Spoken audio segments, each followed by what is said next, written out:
इंदिरा गांधी ने भारत में राष्ट्रीय आपातकाल कब और क्यों लगाया था? इंदिरा गांधी ने 26 जून 1975 की सुबह राष्ट्र के नाम अपने संदेश में इंदिरा गांधी ने कहा कि देश में जिस तरह का माहौल सेना, पुलिस और अधिकारियों को भड़काना एक व्यक्ति अर्थात जयप्रकाश नारायण के द्वारा बनाया गया है, उसमें यह जरूरी हो गया है कि देश में आपातकाल लगाया जाए ताकि देश की एकता और अखंडता की रक्षा की जा सके। भारत एक लोकतांत्रिक देश है। यहाँ पर जनता के द्वारा चुनी गई सरकार देश का शासन चलाती है। लेकिन जब देश में कुछ विशेष परिस्थिति पैदा हो जाती है तो राष्ट्रीय आपातकाल की घोषणा भी करनी पड़ती है। भारतीय संविधान में आर्टिकल 352 से 360 तक आपातकालीन उपबंध दिए गए हैं। आपातकालीन स्थिति में केंद्र सरकार सर्वशक्तिमान हो जाता है और सभी राज्य केंद्र सरकार के पूर्ण नियंत्रण में आ जाते हैं। भारतीय संविधान के अनुच्छेद 352 में राष्ट्रीय आपातकाल का प्रावधान है। राष्ट्रीय आपातकाल उस स्थिति में लगाया जाता है जब पूरे देश को या इसके किसी भाग की सुरक्षा को युद्ध अथवा बाह्य आक्रमण अथवा सशक्त विद्रोह के कारण खतरा उत्पन्न हो जाता है। भारत में पहला राष्ट्रीय आपातकाल इंदिरा गांधी की सरकार ने 25 जून 1975 को घोषित किया था और यह 21 महीनों तक चला था। आज हम आपको इस लेख के माध्यम से आपातकाल के बारे में बताएंगे। साथ ही विस्तार से यह भी जानेंगे कि किन परिस्थितियों में यह आपातकाल लगाया गया था। आपातकाल लगने से पहले देश का राजनीतिक माहौल इंदिरा गांधी द्वारा 1969 में 14 बैंकों का राष्ट्रीयकरण करने से भारत के बैंकों पर अमीर घरानों का कब्जा खत्म होने और प्रिवी पर्स मतलब राज परिवारों को मिलने वाले भत्ते खत्म करने जैसे फैसलों से इंदिरा की इमेज गरीबों की मसीहा के रूप में बन गई थी। अपने सलाहकार और हिंदी के प्रसिद्ध कवि श्रीकांत वर्मा द्वारा दिए गए गरीबी हटाओगे नारे ने देश में इंदिरा की छवि गरीबों के मसीहा के रूप में पक्की की थी। अब लोगों को लग रहा था कि सिर्फ इंदिरा ही गरीबों के लिए लड़ रही है।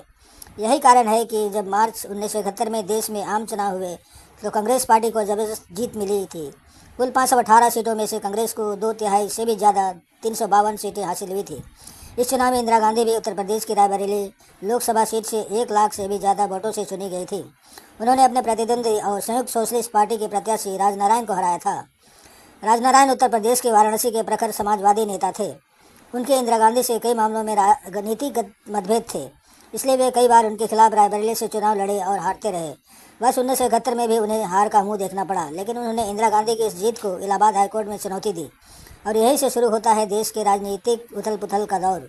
कोर्ट का निर्णय इंदिरा गांधी के खिलाफ। राजनारायण के कोर्ट में प्रसिद्ध वकील शांति भूषण थे।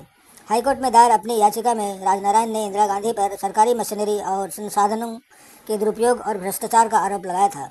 यह मामला राजनारायण बनाम उत्तर प्रदेश नाम से जाना जाता है। वकील शांति भूषण ने सरकारी मशीनरी का दुरुपयोग सिद्ध करने के लिए यह उदाहरण दिया कि प्रधानमंत्री के सचिव यशपाल कपूर ने राष्ट्रपति द्वारा उनका इस्तीफा मंजूर होने से पहले ही इंदिरा गांधी के लिए काम करना शुरू कर दिया था, जो कि सरकारी मशीनरी के दुरुपयोग का पुख्ता सबूत था। उस समय इलाहाबाद हाईकोर्ट के जज जगमोहन लाल सिन्हा ने अपने फैसलों में माना कि इंदिरा गांधी ने सरकारी मशीनरी और संसाधनों का दुरुपयोग किया, इसलिए जन प्रतिनिधित्व कानून के अनुसार उनका सांसद चुना जाना अवैध है। अदालत ने अगले 6 साल तक उनके कोई भी चुनाव लड़ने पर रोक लगा दी थी। ऐसी स्थिति में इंदिरा गांधी के पास राज्यसभा में जाने का रास्ता भी नहीं बचा था। अब उनके पास प्रधानमंत्री पद छोड़ने के सिवा कोई दूसरा रास्ता नहीं था। हालांकि अदालत ने कांग्रेस पार्टी को थोड़ी राहत देते हुए नई व्यवस्था अर्थात नया प्रधानमंत्री बनाने के लिए 3 हफ्तों का वक्त दे दिया था। ज्ञातव्य है कि इस समय देश में इंडिया इज इंडिया का माहौल था। ऐसे माहौल में इंदिरा के होते किसी और को प्रधानमंत्री कैसे बनाया जा सकता था। साथ ही इंदिरा अपनी पूरी पार्टी में किसी पर भी विश्वास नहीं करती थी। इस संकट के समय कांग्रेस के तत्कालीन अध्यक्ष D.K. बरुआ ने इंदिरा गांधी को सुझाव दिया कि अंतिम फैसला आने तक वे कांग्रेस अध्यक्ष बन जाएं और उन्हें प्रधानमंत्री का पद सौंप दें।